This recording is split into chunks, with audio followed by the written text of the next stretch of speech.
여러분, 아이작 뉴턴이라는 분의 이름을 들어보셨지요? 사과나무에서 사과가 떨어지는 것을 보고 만류인력의 법칙을 발견해서 근대 과학의 문을 활짝 열었던 천재 과학자로 잘 알려져 있습니다. 그런데 이 아이작 뉴턴이 과학자이기 이전에 사실은 신학자였다는 사실을 아는 사람은 별로 많지가 않습니다. 그가 살아있을 때 사람들은 뉴턴을 가리켜서 과학자라기보다는 신학자로 훨씬 더 많이 불렀다고 알려져 있습니다. 그가 세상을 떠난 이후에 사람들이 그가 남긴 글들을 모아봤습니다. 위대한 과학자, 수학자였으니까 얼마나 많은 글을 썼겠습니까? 그런데 놀랍게도 그가 쓴 많은 글들 중에 과학과 수학에 대한 글들보다는 오히려 성경과 신학에 대한 글들이 훨씬 더 많았다고 합니다. 아이작 뉴턴은 우주 만물의 배후에 하나님께서 심어두신 어떤 일정한 법칙, 원리가 있다고 굳게 확신하고 있었습니다. 그래서 그는 하나님께서 심어두신, 창조주께서 심어두신 그 법칙을 발견하는 것이 자신의 사명이라고 생각을 했습니다. 그것을 알아내기 위해서 열심히 공부하고 과학 연구 활동을 해서 놀라운 과학의 결과물을 얻어냈던 것입니다. 그러니까 뉴턴에게 있어서 이 과학이라는 것은 단순한 연구 활동, 학문이 아니라 창조주 하나님의 솜씨, 능력, 그것을 발견해서 하나님께 영광을 올려드리는 찬양의 도구요, 예배의 도구라는 것을 우리가 알 수가 있습니다. 뉴턴이 생각했던 것처럼 우리가 살아가는 이 우주 만물, 세상 안에는 창조주 하나님께서 만들어 두신 어떤 법칙, 원리가 들어 있습니다. 하나님께서는 지금 이 시간에도 그러한 법칙과 원리들을 사용하셔서 세상을 다스리시고 운행해 나가고 계십니다. 그런데 우리가 이 위대한 뉴턴처럼 고민하고 연구하지 않더라도 우리는 태어나서 지금까지 살아오면서 우리의 경험을 통해서 너무나도 자연스럽게 잘 알고 있는 한 가지 법칙을 만나고 있습니다. 이 법칙은 예수 믿는 사람이든지 예수 믿지 않는 사람이든지 많이 배운 사람이든지 덜 배운 사람이든지 할 것 없이 누구나 알고 있고 누구나 경험하고 있는 법칙이고 원리입니다. 하나님께서 심어두신 법칙입니다. 오늘 본문 말씀은 바로 이 법칙에 대해서 우리에게 전해주고 있습니다. 이 법칙은 무슨 법칙일까요? 심은 대로 거둔다는 법칙입니다. 심은 대로 거둔다, 뿌린 대로 거둔다. 이 법칙에 대해서 오늘 함께 살펴보도록 하겠습니다. 콩 심은 데 콩이 나고 팥 심은 데 팥이 난다는 것은 너무나도 자연스러운 법칙이죠. 창조주 하나님께서 그렇게 정해 놓으신 것입니다. 그런데 이 법칙은 단순히 자연 세계에만 적용되는 법칙은 아닙니다. 우리가 살아가는 인간의 모든 삶 속에도 이 법칙은 동일하게 적용되고 있습니다. 우리의 인간 관계에도 적용되고 있고 우리가 하는 일과 성공의 영역에도 적용되고 있습니다. 더 나아가서 신앙의 차원, 영적인 차원에도 심은 대로 거둔다는 이 법칙은, 원리는 동일하게 적용되고 작동을 하고 있습니다. 오늘 본문 7절 말씀에 이렇게 말씀하고 있습니다. 스스로 속이지 말라. 하나님은 업신여김을 받지 아니하시나니 사람이 무엇으로 심든지 그대로 거두리라. 아멘. 이것은 하나님의 말씀이지요.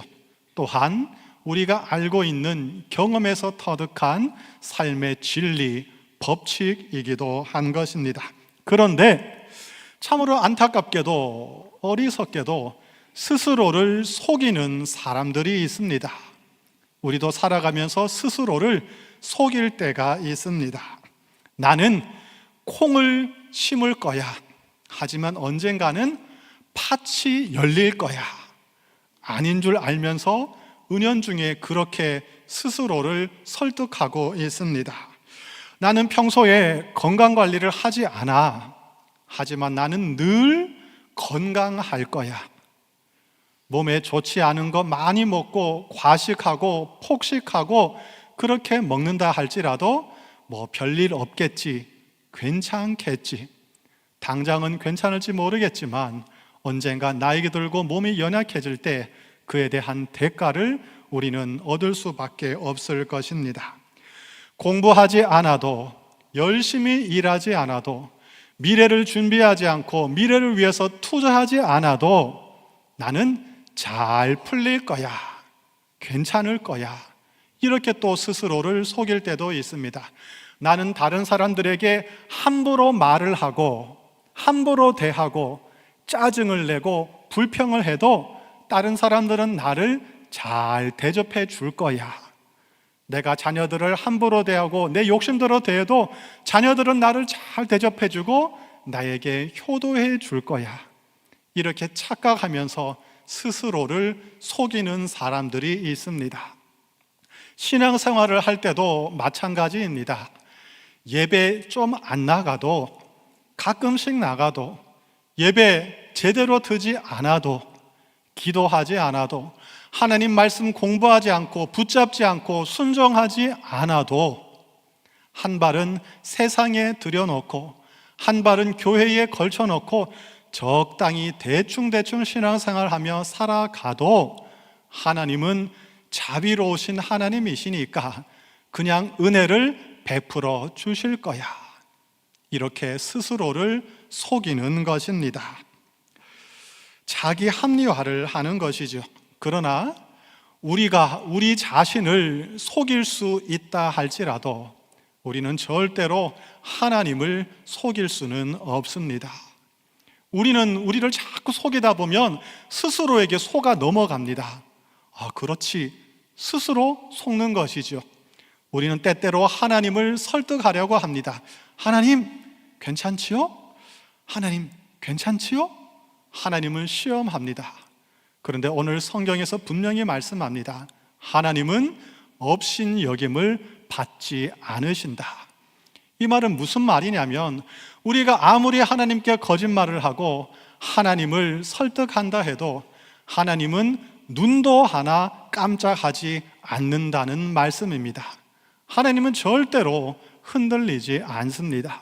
하나님은 무엇이든지 심은 대로 거두게 하시는 공의의 하나님이라고 성경은 분명하게 강조하고 있습니다.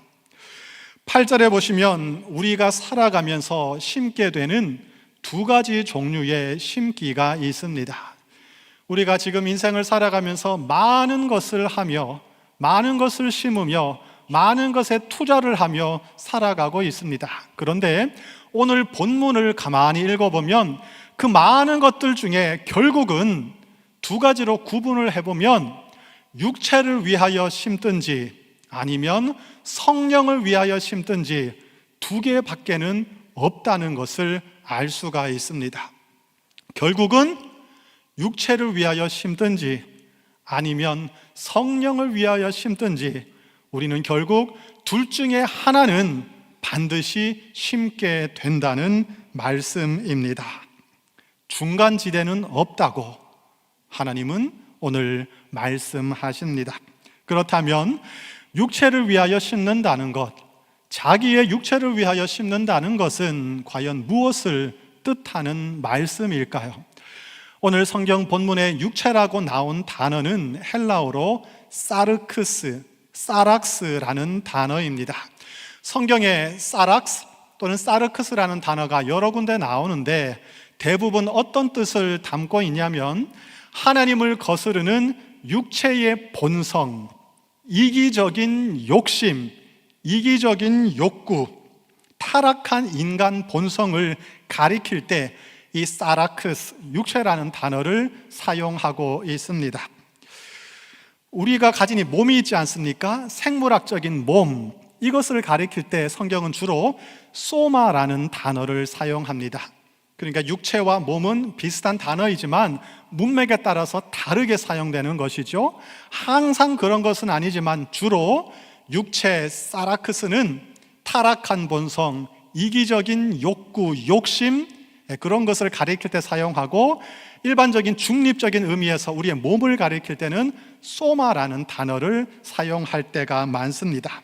즉 하나님의 뜻에는, 하나님의 의도에는 전혀 관심이 없고 오직 자기 자신의, 나 자신의 유익과 안위와 행복, 세상적인 성공만을 위해서 열심히 노력하고 투자하고 살아가는 그 모든 행위를 가리켜서 성경은 육체를 위하여 심는 것이라고 말씀하고 있습니다. 그런데 육체를 위하여 심는 것에는 또다시 두 가지 종류의 심기가 있습니다. 하나는 적극적으로 육체를 위하여 심는 것입니다. 의도적으로 거짓말을 하고 악한 행동을 하는 것입니다. 이것은 누가 봐도 다 알 수가 있습니다. 저 사람 지금 육체를 위하여 심고 있네. 누구나 알고 있는 명백한 적극적인 심기입니다. 그런데 그와 다르게 소극적으로 육체를 위하여 심는 것도 있습니다. 겉으로 보면 좋은 일 같이 보입니다. 참 부지런히 일하고 성실하게 살아갑니다. 철저하게 자기 자신을 절제하고 자기를 관리하면서 살아갑니다. 그런데 그렇다고 할지라도 오직 자기 자신을 위하여 심는다면, 투자한다면 그것은 결국은 육체를 위하여 심는 것이 되고 마는 것입니다. 아무리 열심히 성실하게 살아간다 할지라도 하나님께 전혀 관심이 없고 하나님과는 아무런 상관이 없는 삶이라면 그 사람이 결국은 육체를 위하여 심다가 아무것도 남지 않는 허무한 인생이 된다고 성경은 말씀하고 있습니다. 성경은 말씀하지요? 육체를 위하여 심는 것은 결국은 썩은 것을 거두게 될 것이다, 이렇게 말씀합니다. 썩어질 것을 거둔다, 무슨 말씀일까요? 얻기는 얻는데 썩어질 것을 거두었다. 분명히 뭔가 많아 보였는데, 풍성해 보였는데 시간이 지나가니까 다 썩어버리고 사라져버리고 아무것도 손에 남는 것이 없다는 말씀입니다. 평소에는 사람들이 내 주위에 차고 넘쳤습니다. 내가 말 한마디 하면 사람들이 나를 우러러보고 나를 존중해주고 대접해주고 내 말대로 움직이는 것 같았습니다. 그런데 세월이 흐르니 내 주위에 아무도 남지 않았습니다. 사실은 그들은 유익을 위해서, 자신들의 유익을 위해서 내 주위에 머물렀던 것 뿐입니다. 돈이 많은 것 같았습니다. 이 돈으로 모든 것을 할 수 있다고 자신만만했습니다. 그런데 한순간에 그 많던 돈이 사라질 때가 있습니다. 아니면 돈은 남아있는데 이 돈으로 내가 할 수 있는 게 없습니다. 몸에 중병이 들었는데 아무리 돈을 투자해도 병원에 가도 나을 수가 없는 그런 인생이 올 수도 있는 것입니다. 결국 육체를 위하여 심는 자는 썩을 것을 거두게 될 것이다, 하나님의 말씀입니다. 그렇다면 성령을 위하여 심는다는 것은 무슨 뜻일까요? 오늘 본문에 위하여라는 단어가 있는데 이 위하여라는 단어는 헬라어로는 에이스라는 단어입니다. 무슨 말이냐면 이 단어 안에는 무엇의 영역 안으로 들어가다, 무엇을 향하여 나아가다 하는 방향성, 어떤 목표를 가리키는 의미가 여기에 들어 있습니다. 그러니까 무슨 말이냐면 성령을 위하여 심는다는 것은 뭐냐면 성령을 위하여, 성령님의 영역 안에, 그분의 손길 안에 나의 모든 것을 던져 넣는다, 투자한다, 쏟아 넣는다, 그 영역 안으로 들어간다 하는 의미가 여기에 들어 있습니다. 그런데 또 잘 이해가 되지 않지요. 잘 와닿지가 않습니다. 제가 어제 설교를 준비하다가 어떤 신학적인 내용이 아니라 제가 한번 쉽게 제 스스로 생각을 해봤습니다. 성령을 위하여 심는다, 무슨 말일까? 어떻게 우리는 성령님을 위하여 심을 수 있을까? 여러분, 성령이라는 이 존재는 무엇을 의미하냐면 하나님의 영을 가리키는 것이죠. 하나님의 영이 이 세상에 충만하시다, 이걸 의미하는 겁니다. 하나님의 영은, 즉 성령님은 무소부재하십니다. 편재하십니다. 무슨 말이냐면 없는 곳이 없다는 것입니다. 하나님의 영은 어디든지 함께 자리 임재하고 계시다는 것입니다. 이것을 우리에게 적용하면 이렇게 되는 것입니다. 하나님의 영, 하나님 즉 성령께서는 우리가 어디에 있든지 무엇을 하든지 항상 우리와 함께하고 계시다는 말씀이죠. 그래서 우리가 성령님을 믿는다고 할 때 여기에는 어떤 뜻이 들어있냐면 언제 어디서나 어떤 상황 가운데서도 하나님의 영이 나와 함께 하신다는 것을, 나는 하나님의 영 안에 있다는 것을 믿음으로 고백한다는 의미가 여기에 들어 있습니다. 여기에서 더 나아가면 이제 이렇게 우리는 생각할 수 있습니다.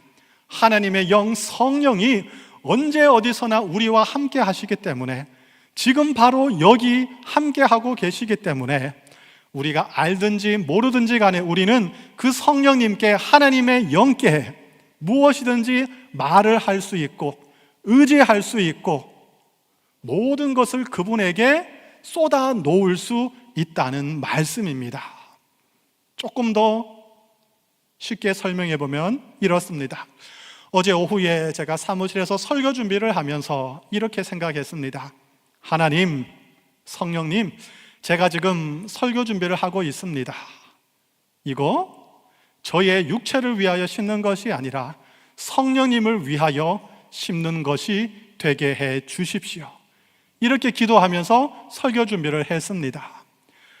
하나님의 말씀을 준비하고 설교를 하면서도 우리는 자신의 육체를 위하여 심을 수도 있고 성령을 위하여 심을 수도 있습니다. 이 시간 예배하고 있지만 여러분들은 자기의 육체를 위하여 심을 수도 있고 성령님을 위하여 심을 수도 있습니다. 우리가 하는 세상의 모든 것들은 자신의 육체를 위하여 심는 것이 될 수도 있고 성령님을 위하여 심는 것이 될 수도 있습니다. 지금 나와 함께 하시는 하나님의 영, 성령님을 의식하며 그분에게 믿음으로 이 모든 것들을 올려드릴 때, 맡겨드릴 때, 심을 때 이것은 성령의 일이 되는 것입니다. 여러분, 운전을 하고 가실 때 운전을 하는 것이 성령을 위하여 심는 것이 될 수 있을까요? 저는 당연히 그렇게 될 수 있다고 믿습니다. 하고 가는 겁니다. 갑자기 목사님 왜 저러시지? 졸리지 말라고. 하나님, 운전, 성령을 위하여 심습니다. 이것이 주님의 일을 이루는 거룩한 일이 되게 해 주십시오. 그렇게 할 수 있습니다. 이런 가정주부 집에서 끝도 없이 넘쳐나는 설거지 하다 보면 지치지 않습니까? 오병이의 기적이죠. 아무리 닦아도 계속해서 넘쳐납니다. 그럴 때 힘들죠. 내가 지금 뭐 하는 건가? 내 인생은 접시 닦는 인생인가? 그럴 때 기도하십시오.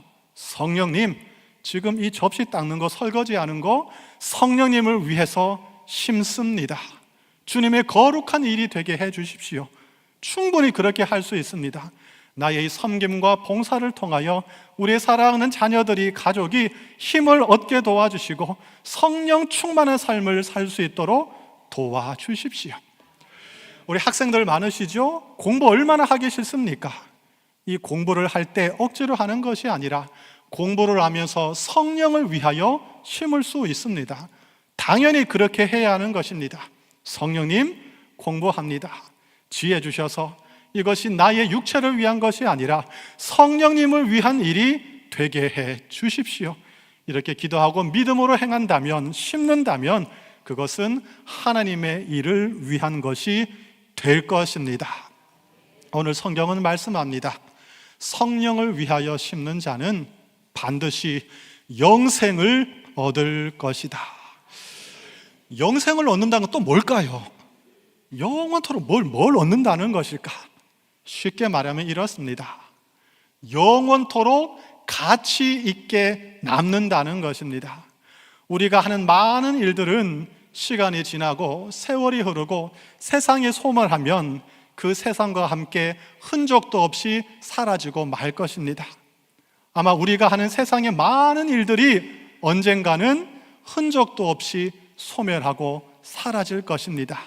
그런데 그것이 아무리 작은 것이라 할지라도 성령을 위하여 심은 것이라면 공부든지 운전이든지 설거지든지 방 청소를 하는 것이든지 기도든지 예배든지 봉사와 섬김이든지 우리가 성령을 위하여 심은 것이라면 그것은 영원토록 사라지지 않고 밝게 빛나며 존재하게 될 것이라는 말씀입니다. 이것을 우리가 믿고 심고 영원히 누릴 수 있기를 축복합니다. 그런데 우리는 모든 것을 성령을 위하여 심어야 하고 심을 수가 있습니다. 그런데 우리 인간은 참으로 연약합니다. 모든 것을 심는다고 하면 사실은 아무것도 못 심을 수가 있습니다. 이렇게 한번 예를 들어보죠. 나는 모든 사람을 사랑해. 이렇게 말하는 사람은 사실은 단 한 사람도 제대로 사랑하지 않는다는 뜻이 될 수도 있습니다. 모든 사람이 나를 좋아해. 알고 봤더니 한 사람도 나를 좋아하지 않습니다. 나는 모두와 친구야. 나는 다 친해. 그 사람 가만히 보면 진짜 친구가 없을 수가 있는 것이죠. 바꿔 말하면 나는 모든 것을 성령님을 위하여 심었어. 이렇게 말하는 사람들 중에는 사실은 아무것도 심지 않는 사람들이 있을 수가 있다는 것입니다. 그래서 부족한 우리, 연약한 우리들은 훈련을 해야 하는 것입니다.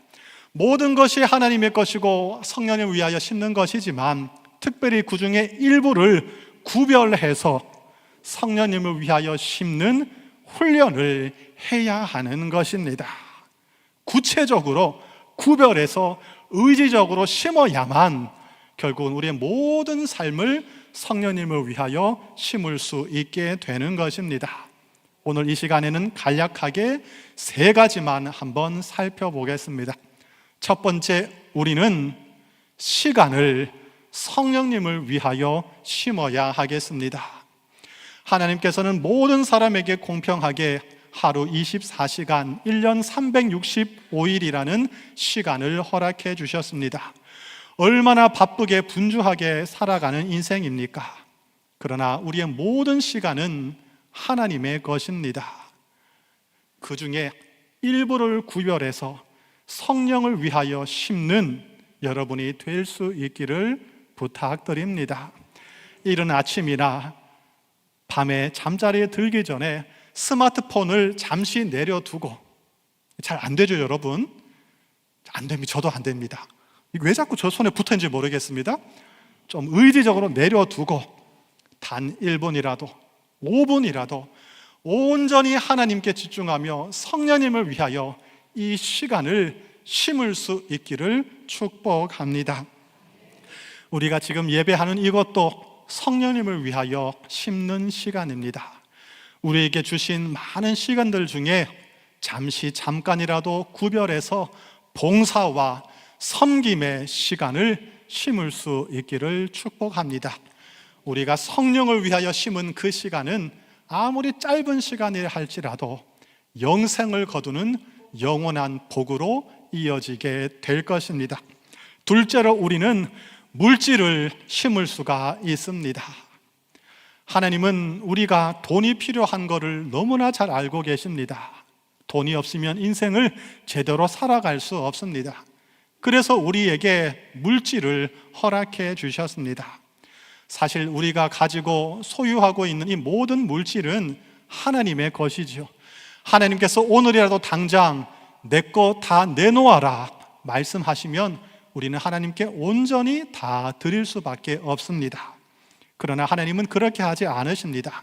우리의 필요를 아시고 우리가 마음껏 쓸 수 있도록 우리에게 물질을 허락해 주셨습니다. 그렇다면 우리는 주님께서 허락하신 그 물질 중에 일부를 의지적으로 구별해서 이 물질을 성령을 위하여 심는 훈련을 해야 하는 것입니다. 오늘 헌금하는 것도 마찬가지입니다. 물질을 쓸 때 물론 다 필요한 것이지만 생각을 해보고 좀 더 가치 있는 일에 쓸 수 있도록 계속해서 노력을 하는 것입니다. 이 땅에는 아직도 우리의 도움의 손길이 절실하게 필요한 너무나도 어려운 삶을 살아가는 사람들이 많습니다. 또 태어나서 죽을 때까지 예수라는 이름을 단 한 번도 듣지 못한 사람들도 수없이 많습니다. 우리가 직접 그들에게 찾아가서 그들에게 도움의 손길을 베풀 수는 없지 않겠습니까? 그런데 너무나 감사하게도 우리 대신 그들을 찾아가서 한평생 헌신하며 봉사와 섬김의 삶을 살며 선교하는 사람들이 참 많습니다. 우리가 그들을 후원하는 것도 성령을 위하여 심는 일이 될 수 있을 것입니다. 셋째, 우리는 성령을 위하여 건강을 심을 수도 있습니다. 건강을 심는다, 무슨 말일까? 여러분, 공부하다가 몸에 질병이 찾아온 사람들이 있습니다. 정말로 공부하다가 책을 읽다가 너무 힘들어서 병에 걸린 분을 제가 봤습니다. 그분들은 공부를 사명이라고 생각하는 것이죠. 사랑하는 자녀, 가족을 살리기 위해서 열심히 일을 하다가 우리의 가장이, 엄마 아빠가 몸이 아프고 약해지는 거 우리가 많이 보지 않았습니까? 하나님은 우리에게 건강을 주셨습니다. 그런데 나이가 들고 세월이 흘러가면 이제 건강이 사라지는 날이 올 것입니다. 그렇다면 이 건강을, 체력을 나 자신의 유익만을 위해 쓰는 것이 아니라 좀 더 가치 있는 곳에 쓰기 위해서 그 건강을 한번 활용해 보면 어떻겠습니까? 내가 지금 두 발로 걸을 수 있을 때, 두 손으로 움직일 수 있을 때, 두 눈으로 보고 두 귀로 듣고 입으로 말할 수 있을 때 주님께서 주신 이 건강을, 체력을 가치 있는 곳에 쓸 수 있도록, 심을 수 있도록 노력하시기를 부탁드립니다. 우리가 어떤 일을 할 때 한 걸음 떨어져서 그냥 물끄러미 바라보면 그것이 무슨 일인지 나에게 잘 와닿지 않을 때가 있습니다. 그런데 용기를 내서 한 걸음 더 가까이 나아가서 그 안에 들어가서 함께 뒹굴고 함께 일을 하고 땀을 흘리다 보면, 몸으로 일을 하다 보면 정말로 감동이 넘치고 정말로 의미 있는 일이라는 것을 새롭게 발견할 때가 있습니다.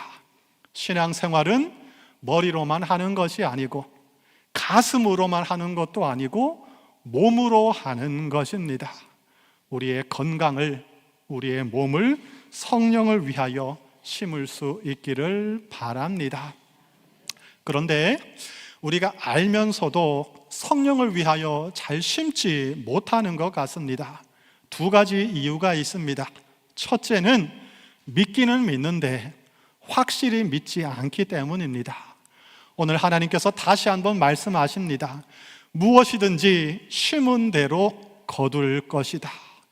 정말로 믿는다면, 내가 심은 대로 거둘 거라고 정말로 확신한다면, 믿는다면 오늘 우리는 믿음을 가지고 심게 될 것입니다. 두 번째, 우리가 잘 심지 않는 이유는 당장 눈에 보이는 결과가 나타나지 않기 때문입니다.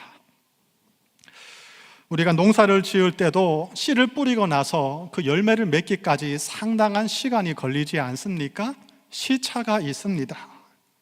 오늘 눈물을 흘리고 기도했다고 해서 내일 당장 드라마틱하게 응답이 오는 것은 아닙니다.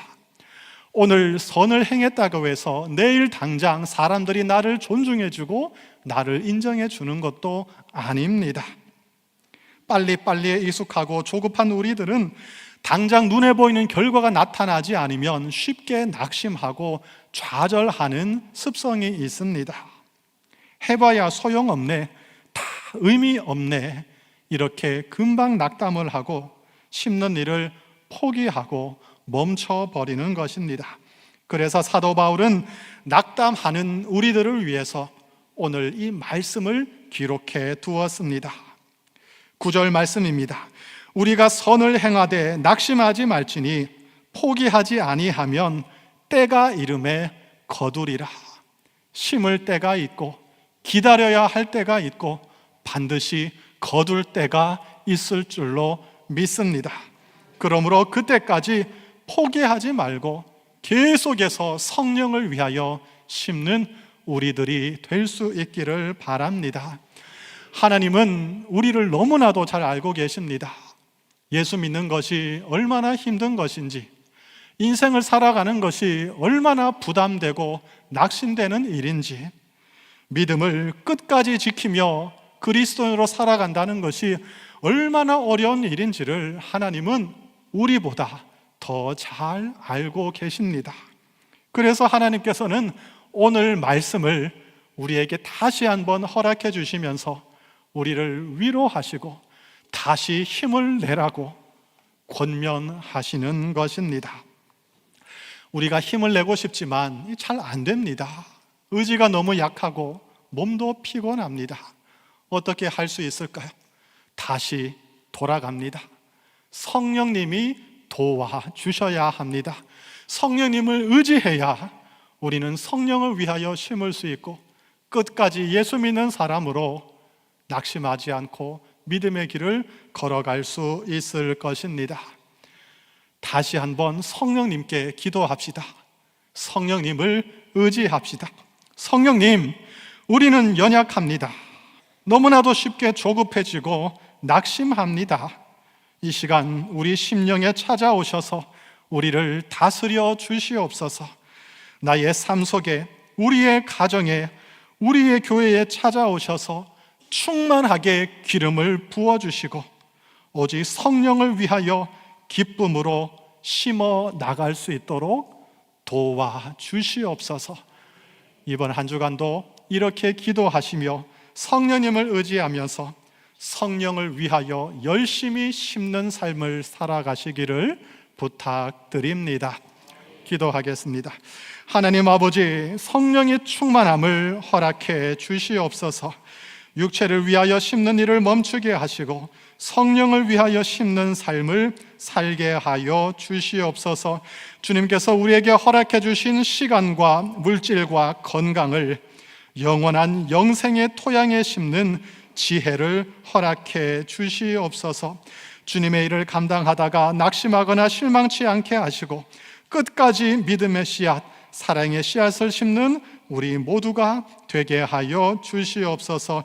예수 그리스도의 이름으로 기도하옵나이다. 아멘.